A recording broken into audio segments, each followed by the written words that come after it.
नमस्कार, न्यूज 360 में आपका स्वागत है। मैं हूं सौरभ शुक्ला। शुरुआत करते हैं आज की सबसे बड़ी खबर से। चुनाव आयोग ने 5 राज्यों के चुनावों का ऐलान कर दिया है। सबसे ज्यादा नजरें हैं पश्चिम बंगाल में। पश्चिम बंगाल में 8 चरणों में होंगे मतदान। उसके बाद असम में 3 चरणों में मतदान होंगे, जबकि केरल, तमिलनाडु और पुदुचेरी में 1 चरण में मतदान होंगे और सभी राज्यों में 2 मई को रिजल्ट्स आएंगे। पश्चिम बंगाल में 27 मार्च, 1 अप्रैल, 6 अप्रैल, 10 अप्रैल, 17 अप्रैल, 22 अप्रैल, 26 अप्रैल और 29 अप्रैल को वोट डाले जाएंगे। असम में 27 मार्च, 1 अप्रैल, 6 अप्रैल को वोट पड़ेंगे, जबकि तमिलनाडु, केरल और पुडुचेरी में एक ही दिन 6 अप्रैल को वोट डाले जाएंगे।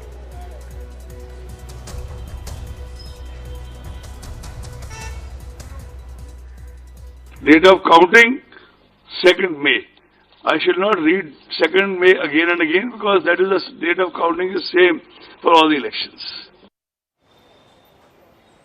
हमारे साथ हमारे सहयोगी और सीनियर मैनेजिंग एडिटर बाबा हैं, मनोरंजन भारती हैं। बाबा, सबसे ज्यादा नजरें पश्चिम बंगाल पर लगी हुई हैं। ममता बनर्जी और प्रधानमंत्री से लेकर के बीजेपी अध्यक्ष ने अपनी वहां पर ताकत झोंकी हुई है। क्या लगता है कि सबसे ज्यादा लंबे चुनाव भी पश्चिम बंगाल में होंगे?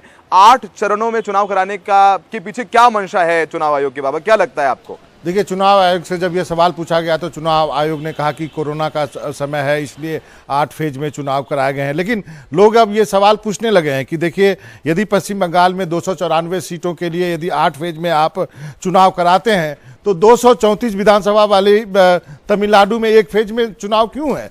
सबसे बड़ी बात ये भी लोग पूछ रहे हैं कि यदि तमिलनाडु, केरल और पौंडीचेरी में एक ही दिन में चुनाव क्यों कराए जा रहे हैं? क्या वहाँ पर कोरोना नहीं है?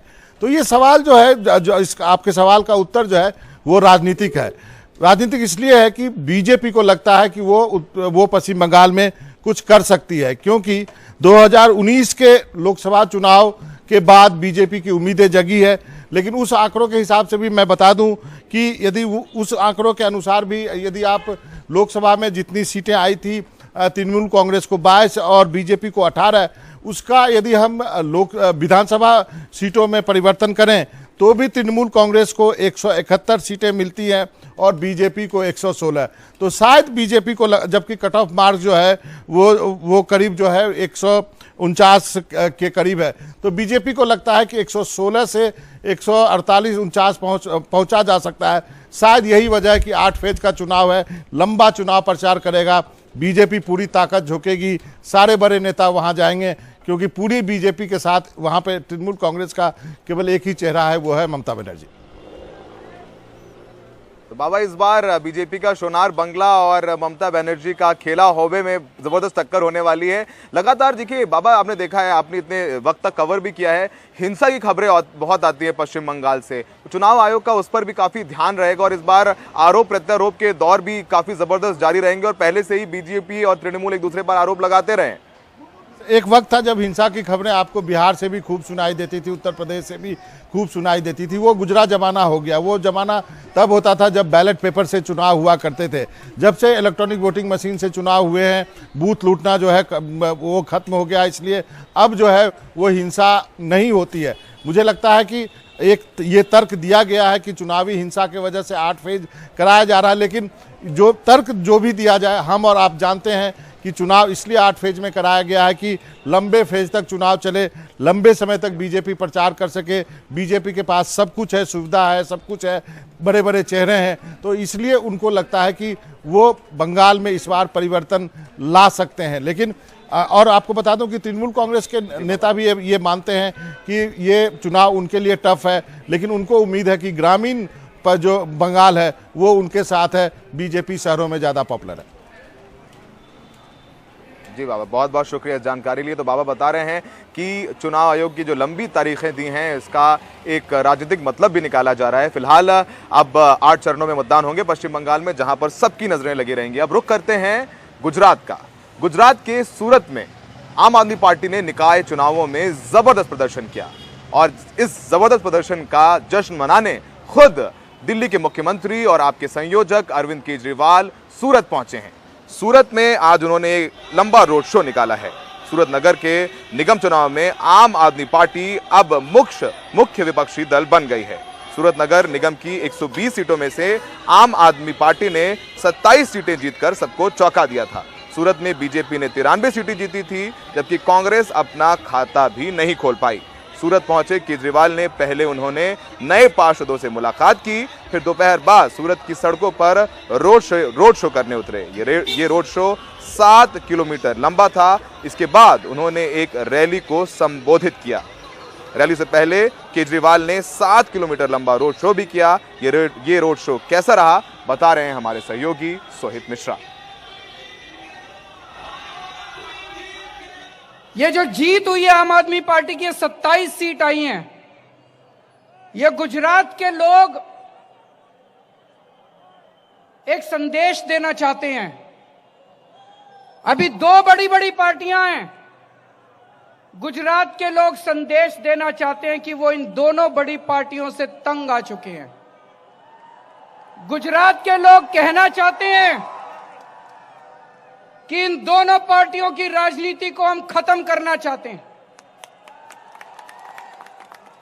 एक पार्टी है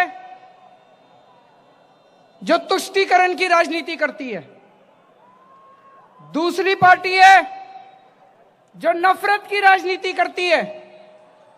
जनता कहती है हमें राजनीति नहीं चाहिए, हमें नौकरी चाहिए, हमें रोजगार चाहिए। कि 25 साल के बाद सबसे महंगी बिजली गुजरात में क्यों है? पूरे देश में सबसे महंगी बिजली गुजरात के अंदर है। सबसे महंगी बिजली गुजरात के अंदर है। लोग पूछना चाहते हैं 25 साल के बाद, 25 साल राज करने के बाद सबसे महंगी बिजली गुजरात में क्यों है? गुजरात के लोगों ने कोई कमी नहीं छोड़ी अपना प्यार देने में। बीजेपी को भरपूर प्यार दिया, भरपूर उनको समर्थन दिया, 25 साल राज करने का मौका दिया। लेकिन आज गुजरात के गांव के अंदर किसानों को 8 घंटे की बिजली मिलती है। करीब 3:30 बजे से सूरत में आम आदमी पार्टी की रैली निकली हुई है, रोड शो निकली हुई है और 2 घंटे से ज्यादा का समय हो चुका है। लेकिन अगर आप देखेंगे तो भीड़ भी बढ़ती जा रही है। और अगर बाहर भी मैं प्रवीण को कहूँगा, बालकनी पर भी दिखा है, तो बालकनी पर भी जो लोग हैं वो सभी जगह पर आते हुए नजर आ रहे हैं। कहीं ना कहीं आम आदमी पार्टी की ओर से जो शो स्ट्रेंथ की बात की जाती है कि कहीं ना कहीं अपने जो यहाँ पर वर्चस्व है उसे बढ़ाने की कोशिश आम आदमी पार्टी कर रही है। भले ही उन्होंने सूरत महानगर पालिका में 27 सीटें जीती होंगी, लेकिन वो बीजेपी के एक ऐसे गढ़ में उन्होंने जीता है जहां पर कांग्रेस को भी इस बार एक भी सीट नहीं मिल पाई है। तो आप समझ सकते हैं कि कितना अहम ये आम आदमी पार्टी के लिए सूरत महानगर पालिका हो जाता है। और इसी को देखते हुए आप देखेंगे कि लगातार अरविंद केजरीवाल रोड शो करते हुए नजर आ रहे हैं। वो सूरत के अलग अलग गलियों से गुजरते हुए करीबन 7 किलोमीटर का ये रोड शो है, जिसकी शुरुआत 3:30 बजे की गई। लेकिन 2 घंटे से ज्यादा समय बीतने के बावजूद अब भी रोड शो लगातार चल रहा है। रोड शो खत्म होने के बाद एक रैली को भी संबोधित किया जाएगा, जिसमें देखना होगा कि अरविंद केजरीवाल क्या आगे की रणनीति पर कुछ निर्णय लेते हैं या उस पर कुछ ऐलान करते हैं क्या। कि जिस तरह से ये शो ऑफ स्ट्रेंथ हो रहा है उससे समझा जा सकता है कि कहीं ना कहीं आम आदमी पार्टी अपने आप को एक तीसरे विकल्प के तौर पर कम से कम गुजरात में तो एस्टैब्लिश करने की कोशिश करती हुई दिख रही है या उसकी कोशिश करती हुई नजर आ रही है। सूरत से कैमरा पर्सन प्रवीण जिरोहित के साथ सोहित मिश्रा, एनडीटीवी इंडिया।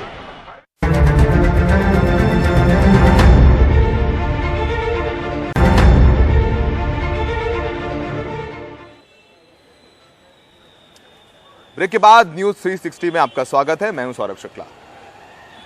रुक करते हैं बेंगलुरु का। ड्रग पेडलिंग मामले में गिरफ्तार रागिनी द्विवेदी को 5 महीने बाद सुप्रीम कोर्ट ने जमानत दे दी है। वो बेंगलुरु की सेंट्रल जेल से बाहर आ गई हैं। रागिनी का कहना है कि वो पूरी तरीके से निर्दोष हैं और उन्हें कोर्ट से जरूर इंसाफ मिलेगा। हमारे सहयोगी निहाल किदवई के साथ उनकी बातचीत। हमारे साथ रागिनी द्विवेदी हैं, कन्नड़ फिल्मों की जानी मानी अभिनेत्री, लेकिन हाल में वो सुर्खियों में थी इसलिए क्योंकि पुलिस ने उन्हें गिरफ्तार किया ड्रग्स पेडलिंग के मामले में। रागिनी, आपको क्या कहना है इस पर? सर मैं इस चीज़ के बारे में, इस केस के बारे में कुछ भी कमेंट नहीं करना चाहूँगी, क्योंकि आई थिंक साइलेंस एक बहुत ही बड़ा आंसर होता है हर चीज़ के लिए। एंड सारी जनता, मेरे फैंस, सब लोग जानते हैं कि रागिनी द्विवेदी क्या हैं। तो मुझे कभी भी किसी को किसी भी तरह का एक्सप्लेनेशन देने की या कोई रीजनिंग देने की ज़रूरत नहीं पड़ी है आज तक, और भगवान की दया से आज आगे भी नहीं पड़ेगी। लेकिन जिस तरह से आपको गिरफ्तार किया गया, जिस तरह के एलिगेशन लगाया गया, उससे आपकी इमेज पे आपको लगता नहीं है कुछ डेंट हुआ है? नहीं सर, एक्चुअल में रागिनी द्विवेदी की जो इमेज है, जो मैंने अब इतने सालों की मेहनत है, जो मेरा काम है, जो मेरे पिक्चरों के द्वारा काम है, नहीं तो मेरा सोशल वर्क के द्वारा मेरा जो नाम है, वो आई थिंक मेरा नाम बहुत ही अंदर गहराई में मेरे सारे फैंस और वेल विशर्स के दिल में है ऑलरेडी। तो इसीलिए मैंने कहा कि मैं किसी भी तरह की ज़रूरत नहीं महसूस करती हूँ कि किसी भी बारे में बात कर सके। एंड केस के जो रिलेटेड हैं चीज़ें, वो सारी आई थिंक टाइम के साथ सबको पता ही चल जाएगा, because I have complete faith in the judicial system and I also know that I am innocent and I am right. So तो क्यों आपको फ्रेम करने की कोशिश की गई? सर मैं नहीं कमेंट करना चाहूँगी अभी, ये बहुत आई थिंक टाइम सारी चीज़ों का आंसर होता है।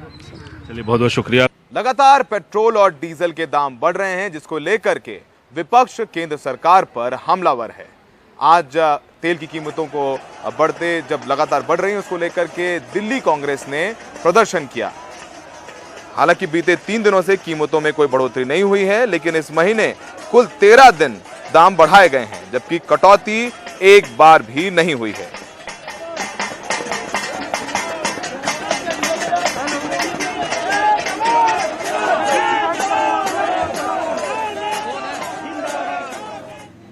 पेट्रोल और डीजल की कीमतें जिस तरीके से बढ़ रही हैं, लोगों की जेब पर उसका भारी असर पड़ रहा है।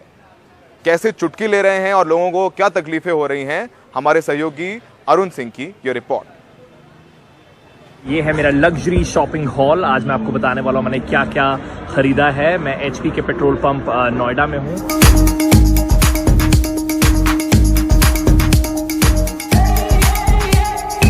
अच्छा, आजकल इन्होंने नया एडिशन किया है यहाँ अपने स्टोर पर फैंसी स्टोर, कि इन्होंने खतरा लिख दिया है यहाँ पे कि आप आएंगे तो खतरा है, हार्ट अटैक हो सकता है, पैल्पिटेशंस हो सकते हैं, एंजाइटी हो सकती है, चक्कर खा के गिर सकते हैं, बहुत सारी ऐसी प्रॉब्लम्स हो सकती है। तो it is a nice thing. अच्छा, यहाँ मुझे ट्रक भर के वादे भी देखने को मिले। ये वही वादे हैं जिसमें कहा गया था कि महंगाई कम होगी, पेट्रोल के प्राइसेस कंट्रोल होंगे। जब मैं घर से चला तो मेरे को ऐसा थोड़ा धक धक हो रहा था। मैं गरीब हूँ, मैं गरीब हूँ।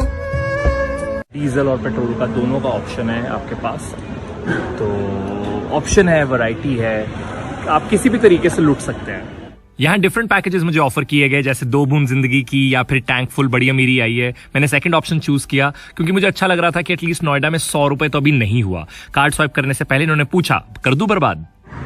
हाँ, कर दीजिए, ये लीजिए।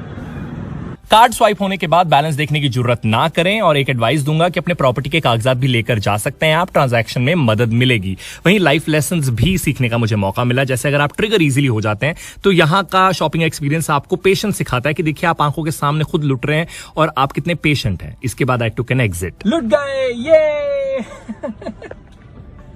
लुट गए, वूहू।